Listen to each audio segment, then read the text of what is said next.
आज हमने महिला पर्यवेक्षक की बाल विकास का जो 4th यूनिट का जो चैप्टर है समाज निर्माण में लैंगिक मुद्दे, आज उसके बारे में हम पढ़ने वाले हैं।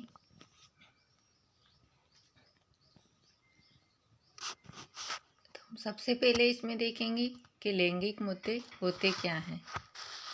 तो स्त्री व पुरुष को समान अवसर न मिलना, लड़कियों को शिक्षा के कम अवसर मिलना, लड़कियों जो रहती है उनको शिक्षा के जो अवसर रहते हैं वो बहुत ही कम मिलते हैं। स्त्री तथा पुरुष, लड़का और लड़की में भेदभाव करना। अब लैंगिक कारण हम जानेंगे इसके। संस्कृति, सामाजिक प्रथाएं, पूर्वाग्रह एवं रूढ़िवृत्तता, विचारों की समितता, ये सब इसके कारण हैं। एक शिक्षक के रूप में आपके विचार क्या होना चाहिए? जब आप एक शिक्षक हैं तो लैंगिक के बारे में आपके क्या विचार होने चाहिए, ये आपसे पूछा गया है। तो इसमें होते हैं कि लड़के व लड़कियों को समान अवसर देना, यानी जो लड़के लड़कियां होती हैं उनको समान अवसर देना चाहिए, उनके अंतर बीच में कोई भेदभाव नहीं होना चाहिए। लड़के और लड़कियों को समान शिक्षा प्रदान करना चाहिए, जितने लड़के पढ़ते हैं उतनी ही शिक्षा लड़कियों को भी मिलनी चाहिए। लड़के व लड़कियों को समानता की दृष्टि से देखना चाहिए। लड़कियों को लड़कों की भांति खेल कूद में समान रूप से भागीदारी के लिए प्रोत्साहन करना।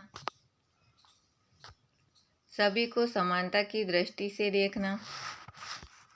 अब हम संज्ञान तथा संवेग देखेंगे। तो संवेग है, हम संवेग की परिभाषा देख लेते हैं। तो संवेग को अंग्रेजी भाषा में इमोशन कहते हैं। यह लैटिन भाषा के शब्द इमोवेक्ट से बना है, जिसका अर्थ होता है उत्तेजित करना, अर्थात संवेग व्यक्ति की उत्तेजित अवस्था का दूसरा नाम है। अब गेलाडार्ड के अनुसार इनको देखेंगे। संवेग क्रियाओं का उत्तेजक है, लेकिन समय में सिर्फ उत्तेजित अवस्था ही नहीं होती, बल्कि कुछ और भी प्रक्रिया होती है। अब संवेग के प्रकार हम जानेंगे कि कितने प्रकार के होते हैं संवेग। प्रेम, हर्ष, डर, दुख, क्रोध, उत्सुकता, जलन, ईर्ष्या, करुणा, भूख, आमोद, आत्महीनता, आश्चर्य आदि, ये सभी संवेग हैं। अब हम संज्ञानात्मक विकास के बारे में जानने वाले हैं। संज्ञान से तात्पर्य ऐसी प्रक्रिया से है जिसमें संवेदन, प्रत्यक्षण, प्रतिभा, धारणा, समस्या समाधान, चिंतन, तर्कणा जैसी मानसिक संक्रियाएं सम्मिलित होती हैं। अर्थात संतान से तात्पर्य बालकों में किसी संवेदी सूचना को ग्रहण करके उस पर चिंतन करने तथा क्रमिक रूप से उसे इस लायक बना देने से होता है, जिसका प्रयोग विभिन्न परिस्थितियों में करके वे तरह तरह की समस्याओं का समाधान आसानी से कर सकें। हावर्ड गार्डनर का बहुबुद्धि का सिद्धांत हम जानेंगे।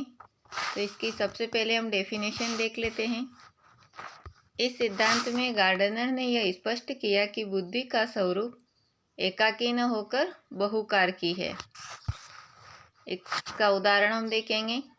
तो मस्तिष्कीय क्षति होने पर व्यक्ति की एक विशेष क्षमता प्रभावित हो जाती है, यानी मस्तिष्क की क्षति होने पर व्यक्ति की जो है एक विशेष क्षमता प्रभावित होती है, परंतु उसका प्रभाव अन्य क्षमताओं पर नहीं पड़ता है, इसलिए उस प्रभावित क्षमता को एक अलग बुद्धि माना जा सकता है। गार्डनर के अनुसार बुद्धि के 9 प्रकार हैं। तो हम वो प्रकार देखेंगे।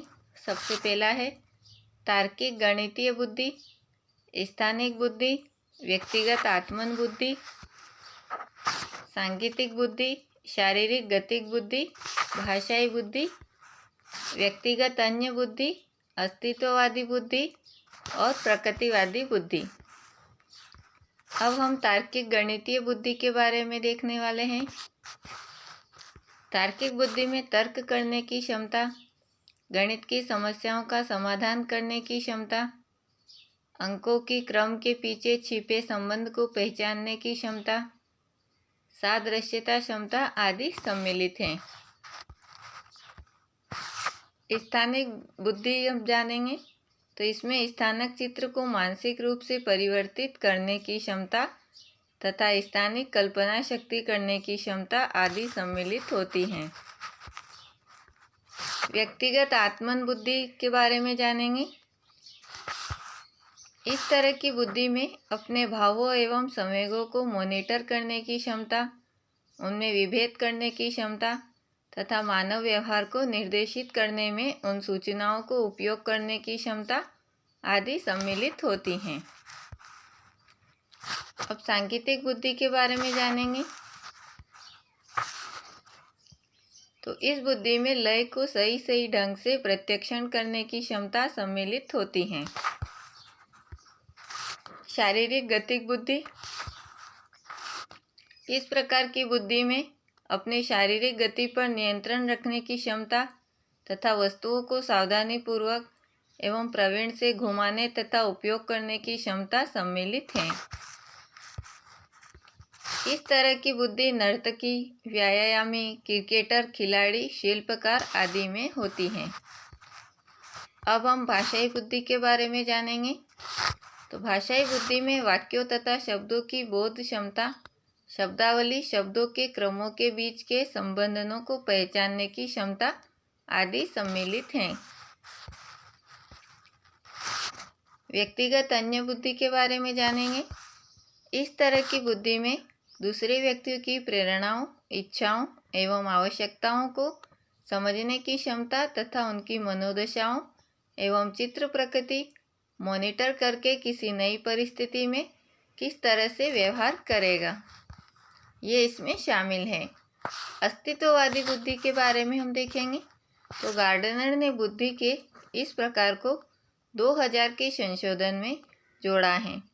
इससे तात्पर्य मानव संसार के बारे में छिपे रहस्यों को जिंदगी, मौत तथा मानव अनुभूति के वास्तविकता के बारे में उपयुक्त प्रश्न पूछकर जानने की क्षमता होती है।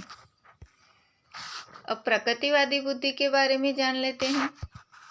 प्रकृतिवादी बुद्धि जो है, गार्डनर ने बुद्धि के इस प्रकार को 1988 के संशोधन के बाद जोड़ा जाता है।